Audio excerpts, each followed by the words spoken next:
Ladies and gentlemen, welcome one and all to the debut episode of my side podcast known as the MAWBR podcast, or for Might As Well Be Radio podcast, here on YouTube. This one's going to be my podcast where I can pretty much open up the envelope to talk about anything besides wrestling. Wrestling will just be wrestling versus the world. Anything else I feel like talking about would be topics that I feel like discussing or ones people will want me to discuss will be on this specific one. Before I get to the subject, why do I call it the Might As Well Be Radio podcast? Well, because like I just mentioned, like variety. You listen to radio outside of music, you hear radio hosts talk about a variety of topics.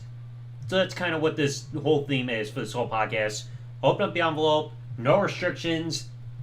Whatever I feel like talking about is going to happen. So, this one I mentioned in the past I wanted to discuss this for the debut episode. And that is my history with online dating services. Now, I'm sure just about anybody who's been through the dating scene within the last 10 years or so has tried at least one online dating service. Whether it be just an app or an online website that you can sign up for. And we all know how the gist goes with their functionality. Well, today I'm going to have to debut with a hard episode because it's time to discuss my ventures into that genre. And I'm going to say this right off the bat, it's not really good. Because for the core, I went through these dating services from around early October 2018 up until February 1st, 2021. So I tried for over 2 years on these services. And needless to say, it ended up being a complete utter waste of time. Now, before I get to the stories, might as well explain why I tried these dating services, and people keep telling me all the time, you gotta go out public and find somebody and all that stuff. Let me ask y'all this question first. How do you expect somebody to do so when you're on a third shift work schedule for a course of 7.5 years? Because that is not exactly an easy thing to do, because by the time I am at work and everything, that is when everybody else is out, public, everything. It's a complete schedule issue right there. In fact, the only true relationships I've been in since I've been at my job that's been causing me to be on this third shift schedule, both relationships fell apart because schedule conflicts. My last ex even told me she left me because I worked terrible hours. And that last ended over 4.5 years ago. So, after being single for a while, I wanted to finally get on these dating services and try to find somebody. Because I do not like being single for a long period of time, but of course 4.5 years now is not fun. So I tried all these services, and the total amount I've been through is 12. 12 dating services in 2 years. Which is not a fun number to look at, especially when it results in nothing. So some of these I'm going to be able to easily tell stories of. Some of them I'm just going to have to breeze right through because there's not much to talk about. So let's see. Likely I got everything typed out right here on my keyboard, courtesy of Notepad. Let's see. There was one app that I tried called YouFlirt. It's YOUFLIRT, so pretty much all one word, almost like YouTube. That app, I think I just saw at the spur of the moment on the App Store. Was on it for a little while. Found absolutely nothing. Dead as fuck. Do not try that one. There's no guarantee anything's going to happen there. Let's see. Bumble. Now, I think I've been recommended this one before. I remember seeing ads on it. I even seen it after deleting the app, where it's like the woman makes the first move for using the app and everything. I had one woman swipe right, like aka like. She never messaged me, and she disappeared because they give a time limit saying 24 hours after a match or anything, then all of a sudden it like unmatches you and deletes messages or something like that, which is kind of a pointless concept. But it's like that. It's like it was a swipe right for absolutely nothing. Clover and Hilly, like Hilly spelled Hilly, both they have their different quirks of what you can do on there, like basic functionality, but they kind of blend together. And I found absolutely nothing on either of them either. So those ones are gone. In fact, to preface this before I continue on with the next 8, there was one point where I got so mad that like at these apps and everything because they were just wasting my time. I remember there was one day where I got out of work. I think it was It had to be probably this past fall or winter. Either that or it was early 2020. I remember sitting in my car waiting for my car to heat up because there was frost all over the windshield and ice and everything, waiting for it to defrost. And I sat there, I was like, okay, I've got a bunch of these dating apps. They're an absolute waste of time. And I sat there and deleted a handful of them all in one sitting while waiting for my car to defrost. That's how pointless they got. Let's see, the next one. Oh, Meet Me. This one I only joined because my ex recommended it. And I'm going to warn you all right now, this app is not worth it because all I found during the entire time I used this app was nothing but bots, and that's Meet Me. Like, my ex told me that's how she found friends and all that stuff, and maybe a guy or two as time has gone on. I joined that app out of her recommendation. I found nothing but bots 100% of the time. And they try this weird, like, little feature on there where it's like, oh, somebody has a crush on you or something like that, and they give you, like, different pictures of somebody you have to get. Like, you have a few guesses about everybody that's on almost like a cards in front of you, almost like that match card game thing that you see from Super Mario Brothers 3. You have a few guesses like, oh, who could it be? And it shows like where they're located at. It's just a bunch of bots. Like, it's absolutely ridiculous. Like, I think people even post their reviews on the App Store. If you look up Meet Me, like, it's one word altogether, that it's a common problem. That's all you're going to see on that fucking app. It ain't worth it. Facebook dating. Thankfully, this one you can attach or completely get rid of on the side of your Facebook account.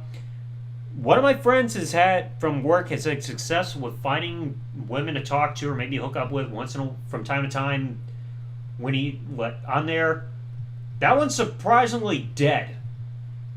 I don't know why, but Facebook dating is insanely dead. Like, I found absolutely no activity on there whatsoever. There were women there, but absolutely no results to come up with for matches or likes or even conversations for that matter. And you would think it would be more of a popular thing because just about everybody's got Facebook nowadays. But nah, nobody's on there. Waste. Let's see. Zoosk. I believe it was either Zoosk or eHarmony I was on years ago. Found nothing. In fact, I think I made both eHarmony and Zoosk kind of intertwine. Like, where it's like you got people that say, oh, somebody likes you, but like you can't read their messages after like the first message or whatever because you got to subscribe to their service in order just to read messages, which I absolutely hate. Because why would somebody want to pay money to read a message if it's just going to be one that could be disparaging or something? It's like, oh, somebody messaged you, pay money to freaking see what the person said, and then you pay money and then somebody just says, go fuck yourself. It's like, it's a gamble there, and there's no point for either Zoosk or eHarmony. Chances are, if somebody swipes right on me on either of those sites, there's somebody outside of my preference. Like, they could be somebody that's too old, or they already have kids or something like that. It's like, that just does not work for me. Match. Oh, boy. This, I remember I saw a list just recently, like, of some website that was ranking, like, the top 10 like dating services that are like better than Plenty of Fish or ones that don't suck or something, and they put Match way at the top of the list. I was on Match for quite a while, and that was surprisingly dead as well. Like, I did not find anything. I think I had one person who liked me, but the problem was their profile photo that I saw, I found it on a separate profile later on for a different person. So it means one of them, or at least maybe even both of them, are fake. Match not guaranteed. Alright, we're down to the final three. Trying to zoom right along these so I don't take a lot of y'all time. Plenty of Fish. I discussed this on the vlogging channel. I mean, it's called PLF, but it's better off known as POS because that service is a piece of shit. I lost count of how many times I keep coming across bots on there. And I've even mentioned that in the video on the vlog channel. Seeing like bots are all over the place. I lost count of how many times I'll go on a profile. It's like, oh, the profile photo was interesting. And then I look at their bio and some of the information just says ... And that's a big warning to you. If you see anything in somebody's bio that just says ... like where they live or their occupation or anything, it's a bot. Because then all of a sudden they're going to see, oh, this person viewed my profile, and then they're going to message you regardless. And then you reply to them, they're going to be like, oh, check me out on this like website, like almost a link but broken up with spaces because you can't put links for messages on there. And it's like they got a shitload of emojis, and the website's easily freaking one that's going to hack you or any of that shit. I got so many of those messages, I got legitimately pissed off. Like, I would even reply back to these bots saying, fuck off, tired of getting this shit. I don't know what's more annoying, bot accounts on fucking dating services or those robocalls you get all the damn time on your phone saying, like, trying to scam you out of money because they say, oh, like, you owe money to the IRS or something about Microsoft or that shit.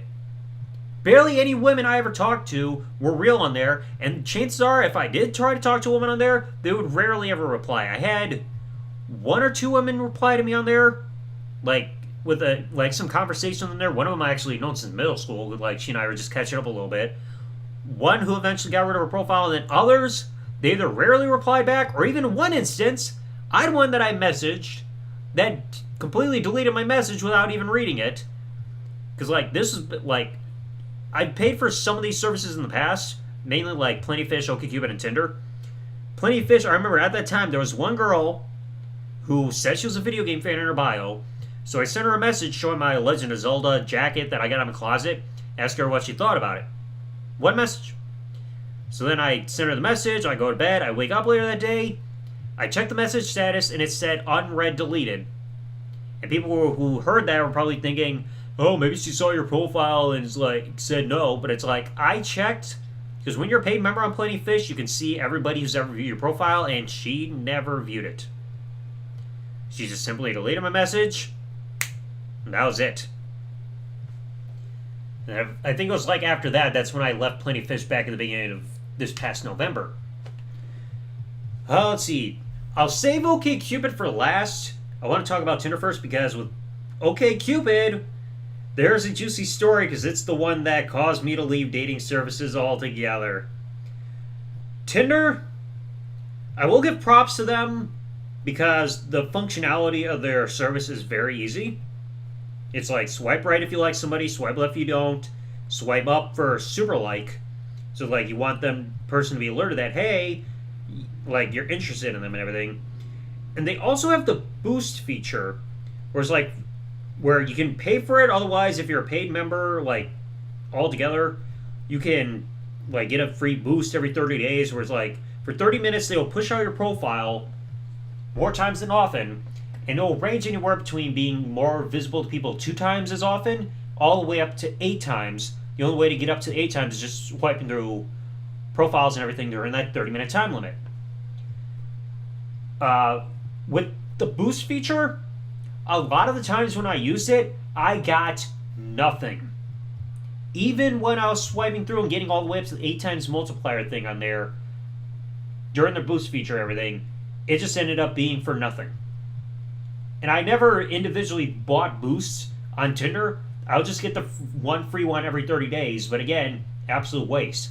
In fact, the one weird time, like probably the last time I got any likes, I went through it, excuse me, and it said after 30 minutes, it was like, after I'm done going through profiles and everything, I just close the app and wait for them to alert me saying, hey, the 30 minutes are up, see your results. And last time I got any results, it said, oh, you have 2 new likes. I'm like, oh, that's 2 more than usual. I check both profiles, and they were both transgender women. Born male, identify as female. One of them looks like one of my coworkers in a dress. I looked at that, I'm like, what has happened here? Like, it's gotten to the point where I'm not even attracting, like, 100% women. It's now the point where it's like, the only people that seem to interest me nowadays are either just men or men that are now women. It's baffling at this point. And that was one of the points that really, really killed it for me. Because, like, that just killed my self-confidence there. And plus, even with Tinder itself, like, I was on that app the longest. Like, during that period that I mentioned, from the beginning of October 2018 up until this past February. The entire time I was on that app, I only had a total of 3 matches. Very rarely likes. Just 3 matches altogether. One of them, I eventually found her profile like later on OkCupid. She admitted in her first one admitted that she was shy and everything in her bio, and she actually super liked me. So it was like I tried having a bit of conversation. Like I admit, I tried using like gifs of cats or anything because she said she loved cats to try to get a conversation started. She never messaged back for like 3 months. And the next thing you know, she disappears from a matches section. Second one, I either swiped right or I used super like because I saw that her last profile photo or photo in her bio was her and her brother meeting Shawn Michaels at some event, and I was like insanely impressed because if anybody knows, as a wrestling fan, I'm a big Shawn Michaels fan, my favorite wrestler of all time. Some conversations went back and forth, very casual. Next thing you know, she disappears around the match section.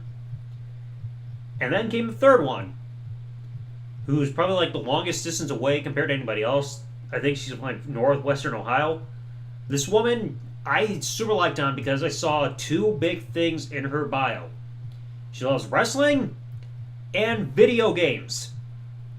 Those are 2 major wins in my book. Instant like connection, being like, okay, you have my attention.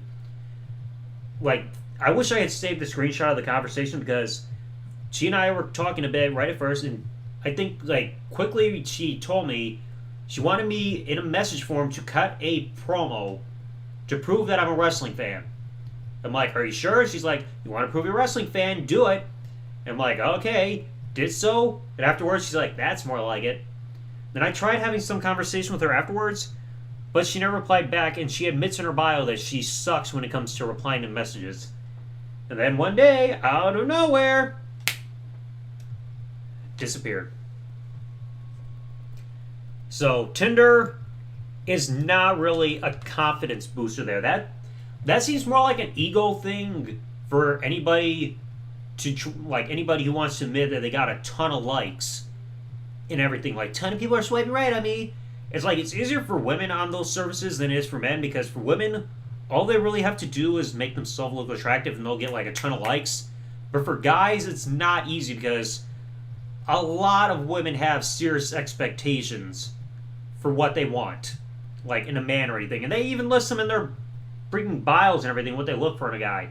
They want them to be a specific height requirement. They want them to travel with them, work a certain schedule so it coincides with their schedule as well, etc., etc. It's like, I lost count how many times I would go on Tinder and I would either see women saying that they're not looking for a hookup, which is repetitive as fuck, or they set standards that are not easy for everybody to meet. Like, I see so many women saying, I want a guy who's over 6 feet tall, I love craft beers, I love The Office, I love hiking and traveling.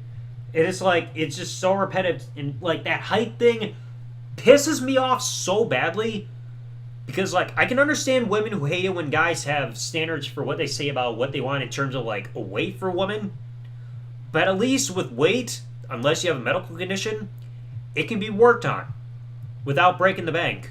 Like if you watch your calorie intakes, you eat healthy, exercise, stuff like that, you can manage your weight. You know, there can be stuff done about that without having like surgery or anything. But for guys, if we don't meet a height requirement, like if we're not suddenly 6 feet tall and all that shit, there's nothing we can do. And that's not easy for someone like me, because I think like maybe 5'3", 5'4", somewhere there. That's because of my mother. So it's like any women who are being like, oh, I want a guy who's over 6 feet tall, that means I'm pretty much right out of the picture. Like I said, I see so many of those in those bios of women saying their expectations, and not all of them are easy to meet. Because again, there's nothing a guy can do to change his height. You can't take a magical pill, eat a certain food, do a certain exercise or anything to ever meet these requirements for women just to try to get noticed or anything. It's like, if you ain't 6 feet tall, you're never going to be. So, that's not an easy thing. And especially also, women also probably have their preference on what they want for a guy's work schedule or anything to coincide with theirs. Because I'm pretty sure the third shift thing's also been holding me back. Now, we're going on to the creme de la creme. The very service and the experience that drove me away from these dating services aka OkCupid, or another term, OkStupid. This one, the one good thing I'll say about OkCupid is it made me connected to my friend Taylor. Shout out to her, by the way. And like, she's the only friend I've made in any of these dating services I've been on, ever. Did not make any true friends through Tinder. Plenty Fish, I thought I made one, but like I never heard from one of the women again, and nothing on anywhere else. So like I made one friend in 2 years on these services, and I still text my friend Taylor whenever she needs somebody to talk to about anything. And I remember I swiped right on her because I saw one of her profile photos was her with Sandman, and turns out she's a huge wrestling fan. Taylor is fucking awesome. But then I go through this website and everything, and again, like, there's, like, it's very rare for me to get likes on any services, and especially OkCupid, because, like, that match with my friend Taylor was the only match I made on OkCupid. So it's like, I remember this was back in January.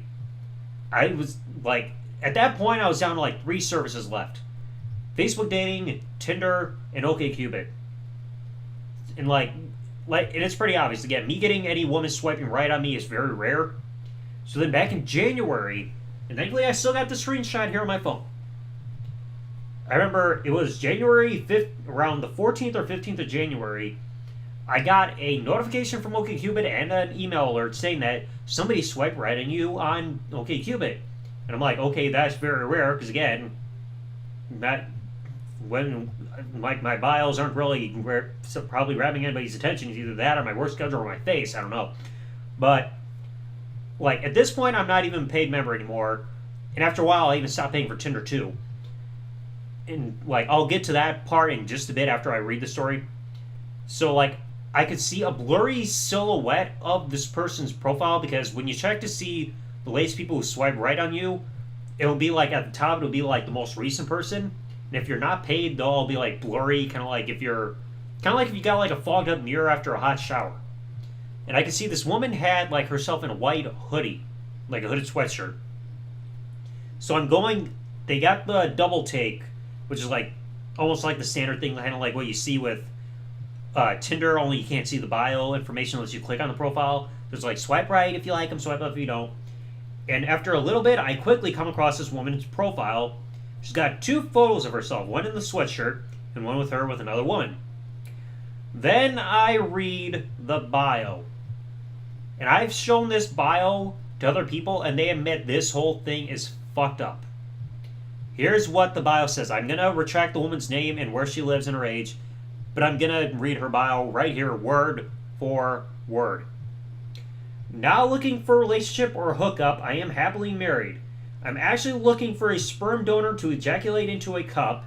My wife and I are looking to get pregnant, but are gay and can't naturally get pregnant on our own.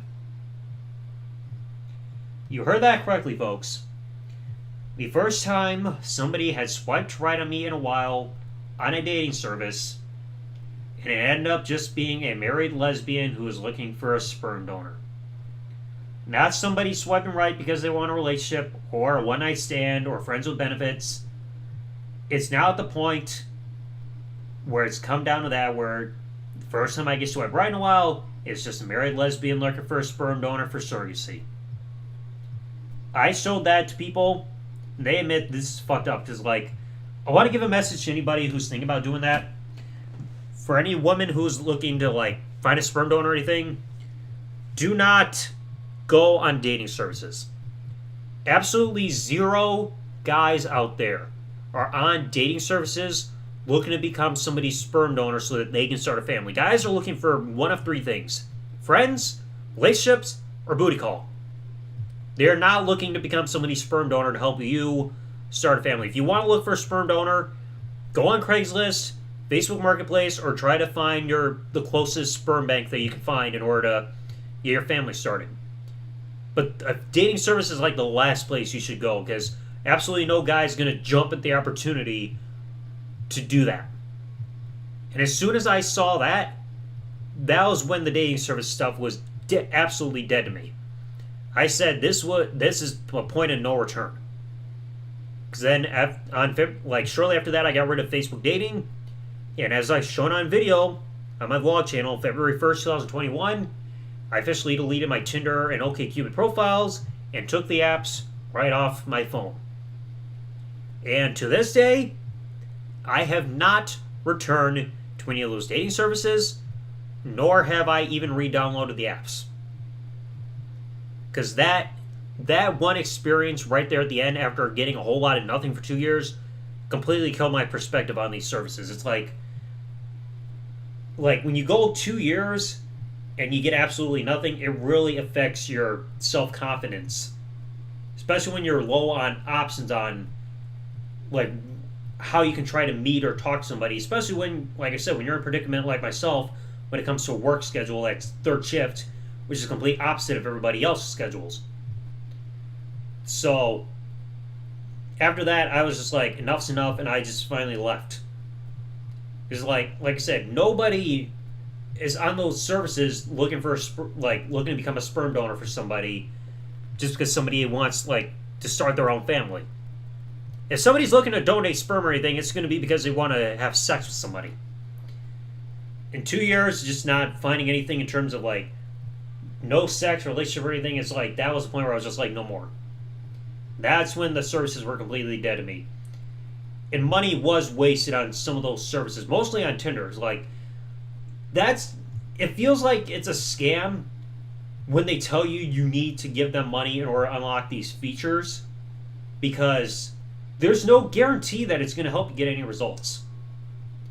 Just because you give them money every month does not mean that your profile is going to get pushed out there more. It does not guarantee you're going to get likes. From what I've seen, I've got far less in terms of results, even any likes whatsoever, as a paid member for any of those services compared to when I was a non-paying member. Like I said, when I was on Tinder, I was a paid member and I was getting the boost feature and everything, which was a free one every 30 days as long as you're a paid member, I would get absolutely nothing. Not even any likes after doing the boost feature and getting the max freaking multiplier out for how many more times more likely your profile is getting pushed out there. It's an absolute waste. And all of a sudden you're not a paid member. It's some people suddenly swipe right on you and you can't even see who they are because you're not a paid member again. So it's a gamble when you do that, and there's no guarantee of results. So that right there, this is a bit of a lengthy debut episode. That is all my experiences with all these dating services. I had so many people recommending them, saying, try this one, try that one. I had somebody recommend Hinge, and I saw the ads for it on Facebook. It's it's the app that's meant to be deleted. All dating apps are meant to be deleted. It's at that point, it was already after I left the services, and some people were try Hinge, and I'm no, my perspective on these dating services are absolutely shot. After 2 years and trying 12 different services, getting 0 results, it killed my perception on all this. So that's going to conclude it for the very first episode of the MAWBR podcast. Hopefully you all enjoyed. Like if you enjoyed it, subscribe if you haven't done so, with that bell on, because otherwise YouTube ain't going to tell you shit. And also, let me know in the comment section below, for anybody who else has ever been on dating services, let me know your experiences. Have there been any good ones, any bad ones, any juicy stories?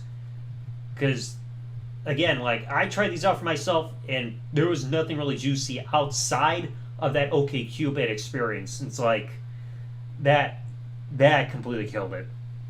So hopefully everybody enjoyed. Thank you everybody for listening to the debut episode of the MAWBR podcast. I got one more relationship story that I'm going to tell for the second episode, and it's going to explain why I do not trust setups. Because that's going to lead into a very, very interesting story that spanned across 3 years. So if you want to hear that one, you're going to have to tune in to episode 2. And then afterwards, we'll start talking about a different variety of topics and everything for specific episodes and everything. So it's not going to be all dating and stuff like that, but it's to get the ball rolling on the podcast. So thank you everybody for listening. Hope you all enjoyed. And remember, like, subscribe, and comment, all that shit. And I'll catch you guys later. Peace!